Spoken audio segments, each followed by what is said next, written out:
I mean, you feel it. You actually feel the fear before you actually see the entity.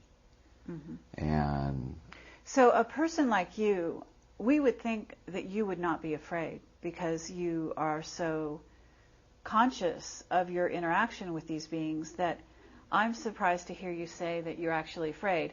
Are you afraid to this day, or are you talking when I have past these tense? incidences happen, yeah, you still have that fear. I mean, that fear is there. Okay. Even more so because you can feel the fear they have. Okay. We're a very dangerous species. Sure. So you better believe if they fall into our hands, there is that fear.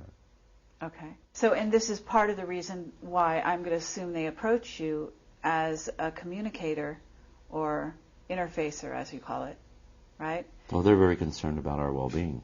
Mm-hmm. And a lot of people say that can't be so. Yeah, they are.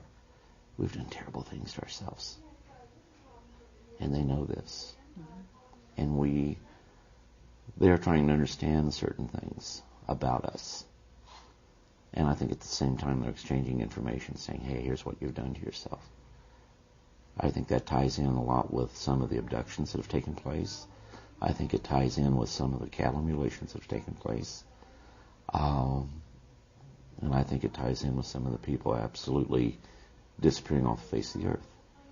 Okay, so there are people that are disappearing on a regular basis, right? Oh, yes. And they're going to other planets. They're going to off-world bases, I'm assuming?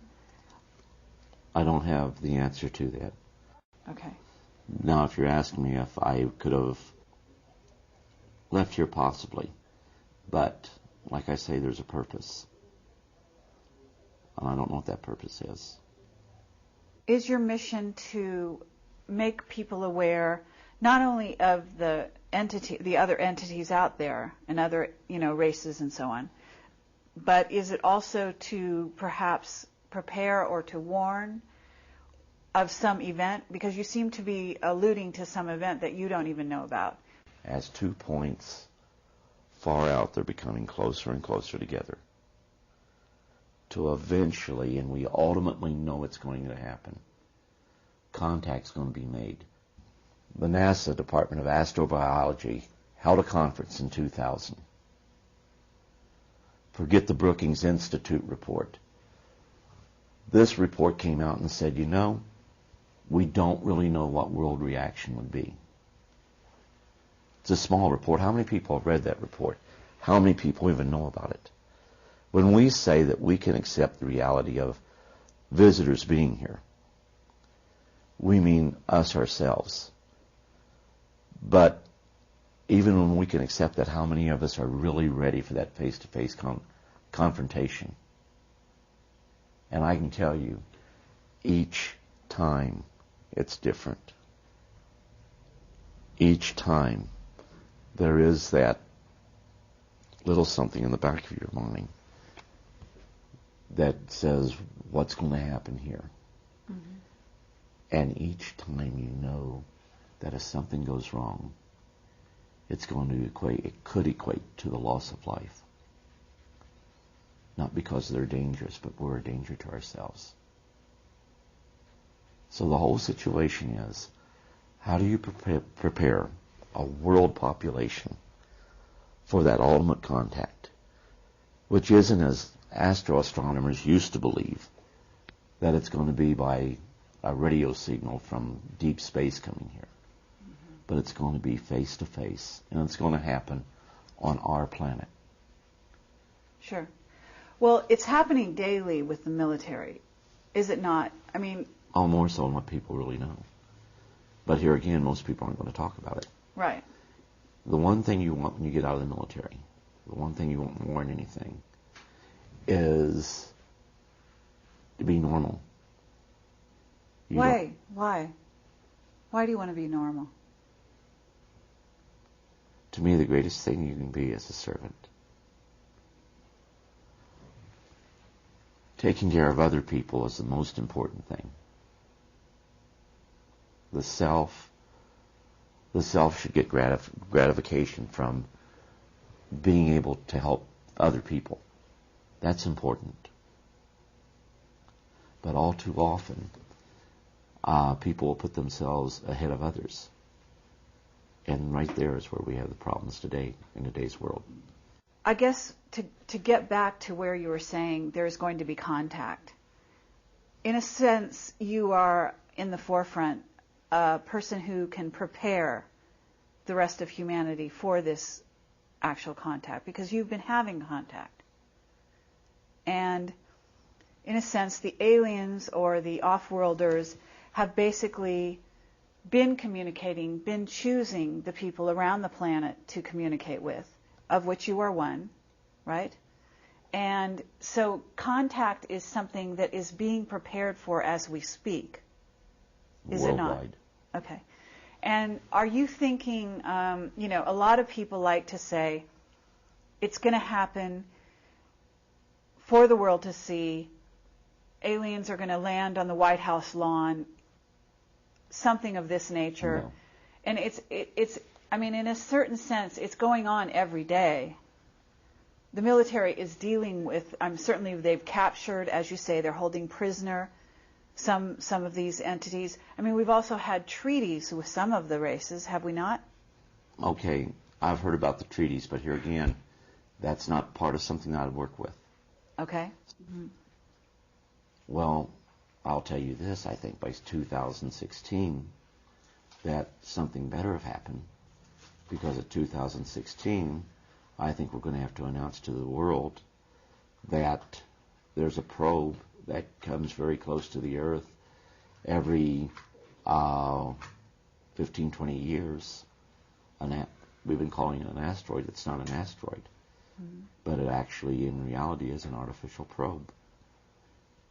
In other words, somebody else put it here. They have found us a long time ago. The technology will probably be pretty much on par to, say, Voyager. It will be old, antiquated technology by all their standards. So what are you saying? This probe, do you know what we race? Already found it. Uh-huh.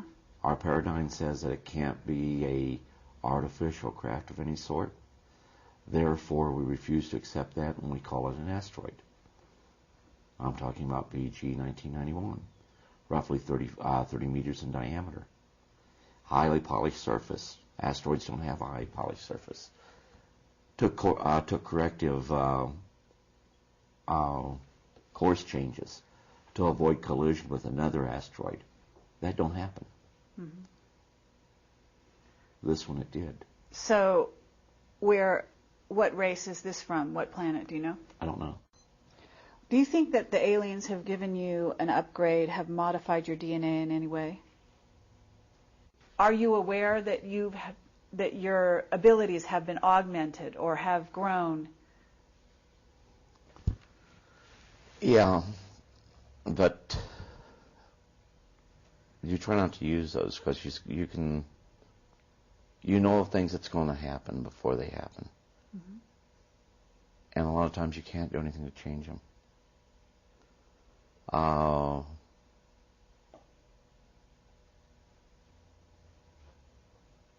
Like I knew that, didn't know who, but I knew one of my kids was going to get killed on a motorcycle. And that's hard. Before my son was killed, on the Wednesday prior to that, I knew that he parked the motorcycle in the back of the car. I knew I could go ahead, back up over it, and run over it a couple of times.